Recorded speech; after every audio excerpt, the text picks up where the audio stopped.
think it's only fitting that I cover his latest movie, and what could possibly be his last film, I hope not, The Man Who Killed Don Quixote, which is a film that probably holds the world record for the longest time in development hell. I did give a little bit of information on the first attempt to make The Man Who Killed Don Quixote in my Tideland review. In September of 2000, Terry Gilliam made his first attempt to make The Man Who Killed Don Quixote, and that production was a disaster. Not because of the ego of the filmmaker or the budget spiraling out of control, it was just from bad luck. From the lead actor suffering from a double herniated disc, planes flying over the location and ruining shots, and a flash flood washing away and destroying significant portions of equipment, as well as changing the color of surrounding cliffs creating continuity problems, all led to the production being cancelled in November of that year. I forgot to add in that video that after spending roughly 2 months in production, they only got 6 days worth of principal photography done. When the equipment was washed away, the film's insurance wouldn't cover the damage caused by the flood. When the original actor Jean Rochefort was in the hospital for a double herniated disc, they tried to shoot all the scenes without him as much as they could,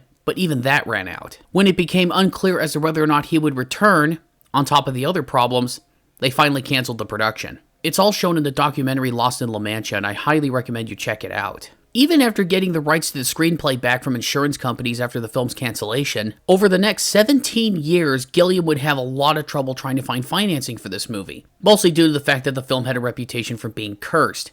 And indeed, that seemed to be the case. I'm not going to go into every incarnation of what Don Quixote was going to be, but I will say this. There were lots of early versions that were in the works, with Robert Duvall possibly being Don Quixote, with Johnny Depp of course reprising his role, but then Johnny Depp had to leave for other projects, which led to Ewan McGregor replacing him. Robert Duvall would later pull out, and then yet another version was in the works with Ewan McGregor and John Hurt, before John Hurt had to pull out due to being diagnosed with pancreatic cancer that would later claim his life. But then another version was in the works with Adam Driver and Michael Palin. But even that version ran into troubles, as one of the film's producers, Paulo Branco, proved to be pretty difficult to work with. To make a long story short, he and Terry Gilliam did not get along. Finally, in March 2017, the movie actually began filming, with Jonathan Pryce in the Don Quixote role, Adam Driver in the role of Toby, as well as including actors Olga Kurylenko and Stellan Skarsgård. It's worth noting that during filming, when they got past the 6th day, they actually started celebrating because it lasted longer than the original production.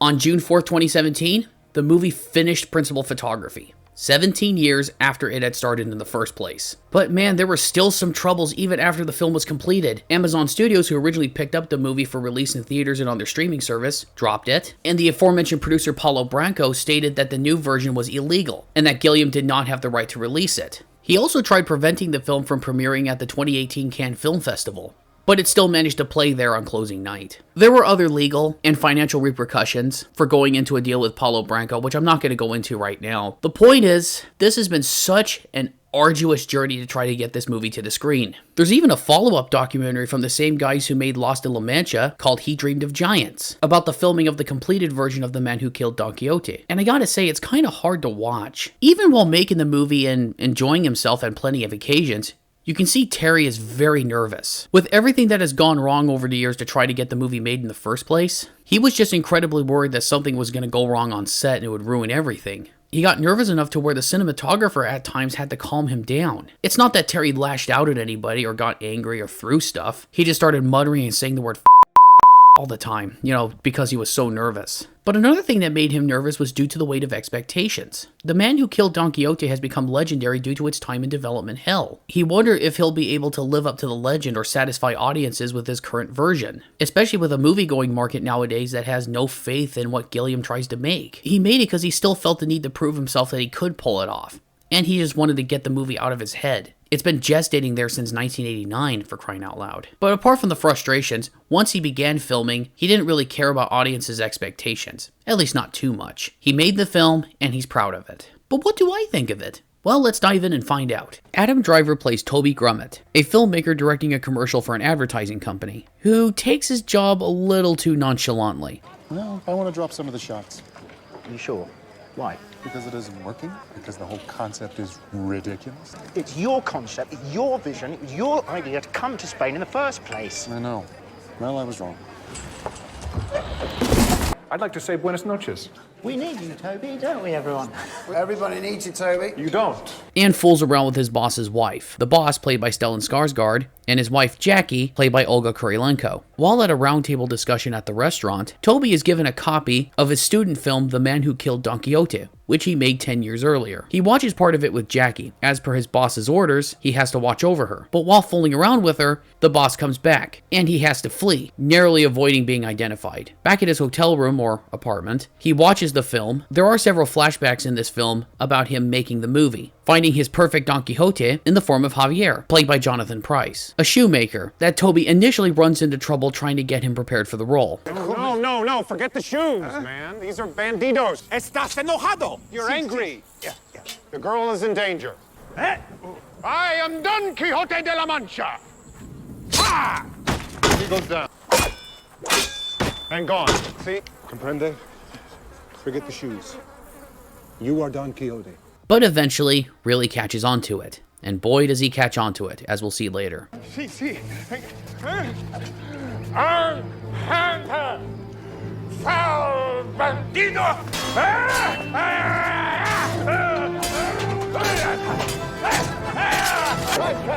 Cut. Perfecto! Quixote vive! Quixote vive! I am Don Quixote. You are Don Quixote. As well as casting a young girl in a supporting role named Angela, played by Joana Ribeiro. Back to the present, Toby skips out on filming the rest of his commercial in order to find the town in which he made the movie, much to his co-workers' irritation. He goes to the town and sees that things have changed. The owner of the local bar named Raul, who was Angelica's father, is dismayed because his film caused her to run off in search of show business. They grow up, Raoul, for Christ's sakes, is what they're meant to do. My daughter, the whore. What are you talking about? She was such a sweet girl. No more. Toby later finds out that Javier got a little bit too into the role of Don Quixote and now sees himself literally as him. The strange thing is, though, Javier is locked up inside this kind of trailer, and through a series of comic wackiness, so to speak, Toby ends up freeing him, while also causing a fire to be set to a cart, which goes into a town and starts to spread. Getting back to the set, the police identify the bike that Toby used to go into that town, arrest him, and take him in for questioning, only to later be freed by Javier, who still sees Toby as his Sancho Panza. Now on the run from police, Toby has no choice but to stick with Javier. You crazy peasant, always playing games. You were so brave. The way you attacked that coachman and frightened away his wailing beast. I didn't do anything. Oh, humility is a blessing. The film is composed of a series of episodes. There's what I just described to get the story going. There's also a stop in a small town to get Javier healed after he fights a windmill, where the lines between reality and fantasy start to blur as Toby at some point actually starts to feel like he's in the past, fearing that unfriendly eyes are going to sell them out, only to awaken the next morning that Javier is telling the story that he dreamed about. That story you were telling them? That was my dream last night. Why does everything always have to be about you, Sancho? Me. He ends up stumbling into a cave where he meets Angela again for the first time in 10 years. You've changed, Toby. You made me a promise. Okay, whoa. Guys. I could be someone, you said. I could be a star. Holy I can't believe it's you. I heard you went to Madrid. And Barcelona and Marseille. Village girl can go back to a little bar after starring in a movie. The name Things up for you, didn't I? Don't flatter yourself. You think I wanted to do laundry all my life? I'm doing okay now, but someone special in my life Someone who does this?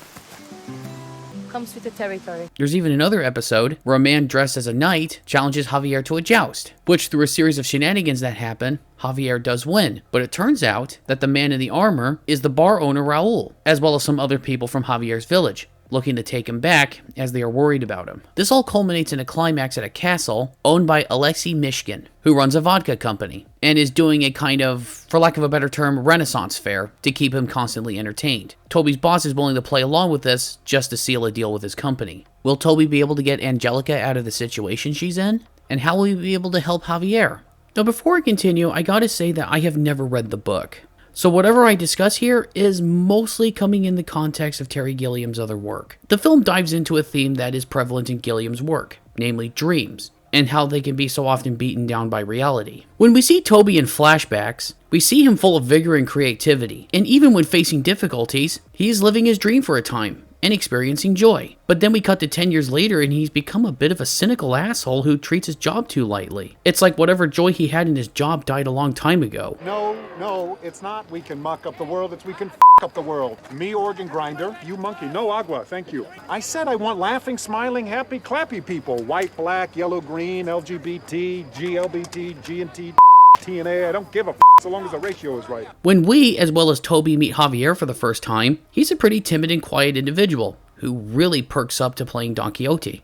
As I see it, he must have been an extremely lonely man with little to no purpose other than to make shoes. But upon reading Quixote, he literally took on the role as it gave him purpose and happiness, which is from what I understand happens in the book, as a man of La Mancha, yeah, I said it right this time, named Alonso Quijano, who read so many chivalric romances he either loses his mind, or at least pretends to lose his mind, in order to revive the age of chivalry, taking on the name Don Quixote de la Mancha. Both Toby and Sancho in the book serve as the realist to Quixote's fantasy, even though there are plenty of times when Javier's fantasy seemed to rub off on Toby. There are many times throughout this movie where Toby and others from Javier's town try to bring him back to reality, but he always resists, as life back home is dull and sad. And again, when Toby meets Javier again after 10 years, he is kept in a trailer of sorts, trapped into narrating his exploits and character, while the film The Man Who Killed Don Quixote is played against a white sheet. Oh, by the way, the armor that Jonathan Pryce wears in the film, that was the original armor made for Don Quixote actor Jean Rochefort. And as the new film's budget couldn't afford to make a new one just like it, they were lucky that it was able to fit Jonathan Pryce. But Toby's film didn't just affect Javier.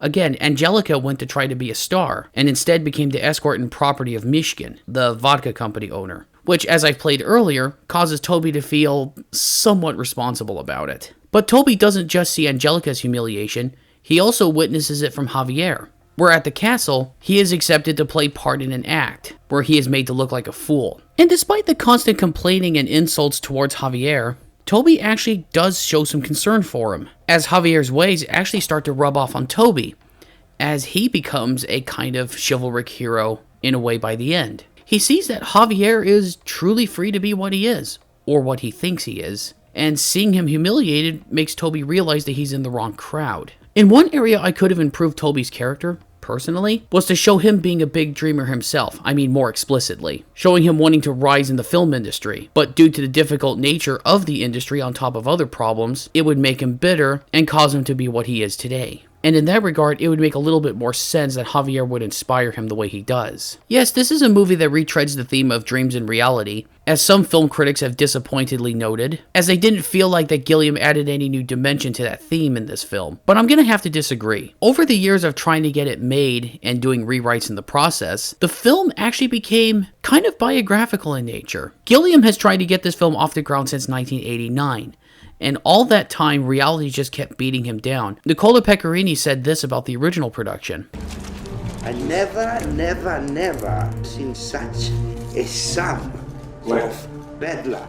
But it could also be said about the whole process of getting Quixote to the screen from 1989 onward. And it could also be said about Terry's whole career. Battles on Brazil, the chaos of Baron Munchausen, the Brothers Grimm not panning out, Heath Ledger dying before he finished his scenes on the Imaginarium of Dr. Parnassus, Tideland and Zero Theorem hardly getting released, numerous unrealized projects, and so on. Talk about suffering for your art. But Terry is a dreamer, and he never quits, even when reality beats him down. His characters from Sam in Brazil, Baron Munchausen, Perry and the Fisher King, and his Don Quixote, they all thrive in living whatever dreams they have, despite what the world will say or do to them. He loves these characters because he's one of them. And in the film, his Don Quixote, or Javier, is another character that embodies that principle.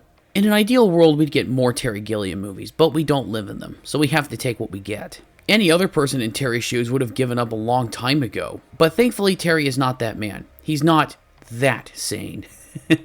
In fact, speaking of sanity, in the documentary He Dreamed of Giants, Terry points out a very specific quote from the book Don Quixote. Too much sanity may be madness, but the maddest of all is to see life as it is, and not as it should be. So how does this movie fit in with his other work? Well, I'll be honest and say it's not quite as tight as Brazil or Baron Munchausen or The Fisher King and others. It is a touch too long, and some sequences can get overly chaotic, and the movie probably isn't as hard-hitting to others, especially if they don't understand the production history or the somewhat biographical element in the story. I can understand how there are some people that may have been disappointed with it. They've had years and years and years of anticipation, but I have to say I really like it. Probably because I had no expectations for it. Even as a Gilliam devotee and followed the production, I just assumed it would never get made. And I'm glad I was wrong. As far as the performances in the movie go, I have no complaints. Everybody played their part well. But what I want to single out is Jonathan Pryce, who is just really great as Javier. While I am sure that the other prospective actors would have done just fine, such as John Hurt, Michael Palin, or even the original Don Quixote actor, Jean Rochefort, it just seems fitting that Terry and Jonathan would work together on a project this legendary, especially since their last project together was The Brothers Grimm. And say what you will about that movie, Jonathan Pryce was one of the best parts in there. He and Adam Driver play off each other very well too. Listen, Sancho. You hear that? The call of the Mujin. The what? The Muslim call to prayer. We are on hallowed ground, Sancho. Bow your head. Sancho, bow your head. You see, there they are. The wise scholars in their robes of white. Those are sheep. Why speak badly of them?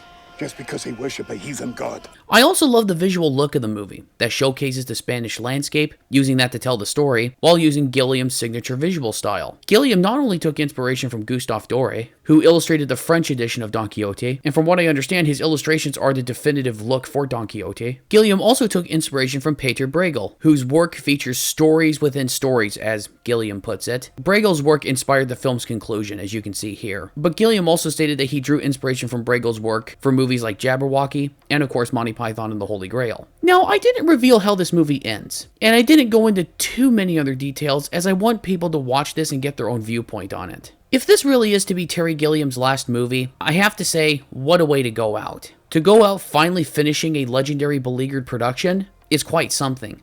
If you love Terry Gilliam's work, you owe it to yourself to see this movie at least once.